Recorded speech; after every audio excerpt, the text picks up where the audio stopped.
Hey friends, for today's video, I thought I would take you on a tour of how we are preparing for our container balcony garden this year.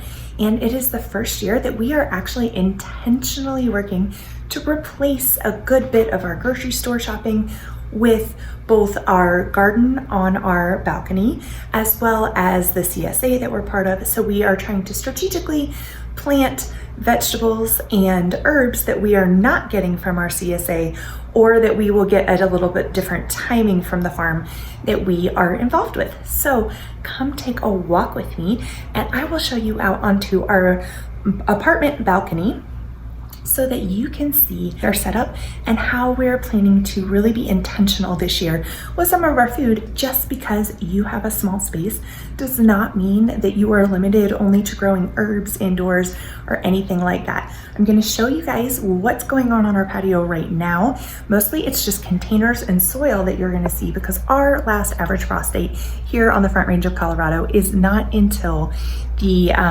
middle of May. Okay, so like I said, you are going to see mostly just pots and soil right now, but these two pots right here are 17-inch terracotta pots that I got from Home Depot, and they were actually relatively inexpensive. I think they were about 20 bucks a piece. And then I have a nice 12-inch pot here. These are going to have tomatoes in them.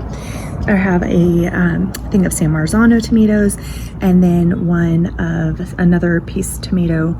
I'm blanking on what it is right now. I'll be sure to pop that onto the screen here. And then we have some peas that are going to go in this pot. It's almost time to get those started here actually next week. And this space right here, I'm going to put a wooden pallet to trellis our tomatoes up on there. And then in the hanging baskets here, these are from IKEA, and unfortunately they do not have drainage holes in the bottom. So what I have done to help with the drainage, I don't think you can see because it's deep down here, but I have some of these red lava rocks that are all down in the bottom, volcanic lava rock, and that way that will really help with the drainage and making sure that we don't get root rot down here in these containers. And so I have 3 of those. And this one over here, we're going to have let's see if I can remember. This one over here, we're gonna have some basil and oregano. And in this one over here, I'm planting some pansies. And then in the one over on the side over there, we're gonna have our cilantro. In this flower pot here, these are actually from last year that we had out here.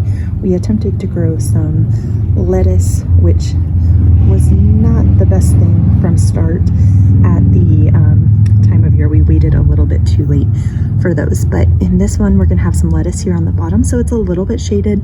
This is a southern facing window, and so southern facing balcony, so this will get a good 6+ hours of sunlight during the day. Our concern here is not do we have enough sunlight, but is the sun too intense with the altitude where I'm at. So that's why I kind of want my peas, if you notice, are underneath the hanging basket. That will give them a little bit of shade there, as well as the lettuce here. Then I actually do have some radish seeds. I need to make sure those are a little bit wetter in this pot here in the middle. And then we'll have some chives and some spinach will go down here as well. I think I have lettuce going in that one, and then spinach and another lettuce there. Then walking over, we have a high wind warning today and this evening, which is why this pot is underneath the table and not on top of the table. But that's going to be our rosemary, and I have it in a terracotta pot here so that it's easy to transition indoors when the temps drop, and we can hopefully keep that one going in the cold temperatures. And then heading over here, this is the one that's going to have some cilantro in it, and I am doing some succession planting there. I plan on doing that to get us a good harvest of cilantro. We love our salsas. And then I actually need one more terracotta pot over here, the 17-inch one, and clearly some more soil. So those two are going to be here for some tomatillos. So we'll have some tomatillos going in those. If you notice a theme, there is a lot of tomatillo. Oh, the Brussels sprouts are also actually going to go in those pots before the tomatillos do. So the Brussels will go in, and then when those finish, we'll swap them out for the tomatillos. And then hopefully We'll have to figure out timing. I think the tomatillos will be done before it's time to plant fall Brussels as well, because we are going to work on doing a fall garden as well as our spring and summer plantings. And so there you have the garden plan on our balcony and how it's spaced out. I wanted to show you one more thing because I got this tip off of Melissa K. Norris's YouTube channel, and I just thought it was the most helpful thing for seed storage because we are in an apartment. We don't have a lot of space. We want to store our seeds well. I don't want them taking up space in our pantry area and or anything like that, just because we don't have that much space. So I went to Hobby Lobby and I grabbed one of these photo storage containers. Now I'm sure you can order them off of Amazon. I actually think that's where she recommends getting them from, or where she got hers. I love supporting Hobby Lobby, especially right now. They're very face friendly, which makes me very happy. So I ran in, this was $24.99. Unfortunately, Hobby Lobby has gotten rid of their 40% off coupon. I was planning to use that, but it's okay.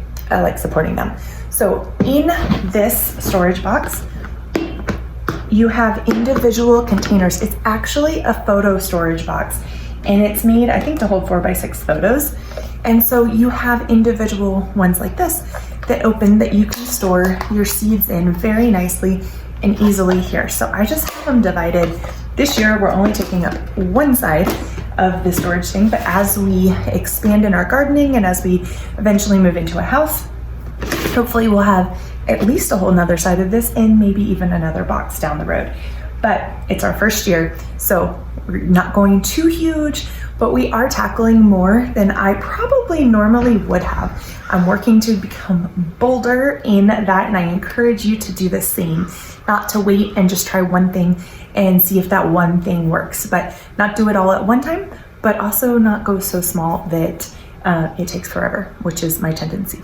So we're working this year. We're gonna, like I said, we're growing our herbs. We've got our lettuce and our spinach, Brussels, radish, peas. I was making sure I didn't leave anything out there. But I love that you can put multiples. So like I have both of our varieties of lettuce here in these, and they're super easy to store. It keeps them away from oxygen, airtight. It keeps them out of light, because when I take these, I can store this under our bed. So hopefully, oops. So tell me, friends, wow, that was loud. So tell me, friends, what are you guys growing this year? What have you learned if you have been growing in the past? Have you ever done a container garden? I'm super curious and I would love to know. Be sure that you are subscribed to this channel so that you can stay up to date and get notified every time a new video goes live, and that you know what's going on with the garden and you can watch its progress, because I'll give you guys an update throughout the season. Until next time, take care, friends. Cheers.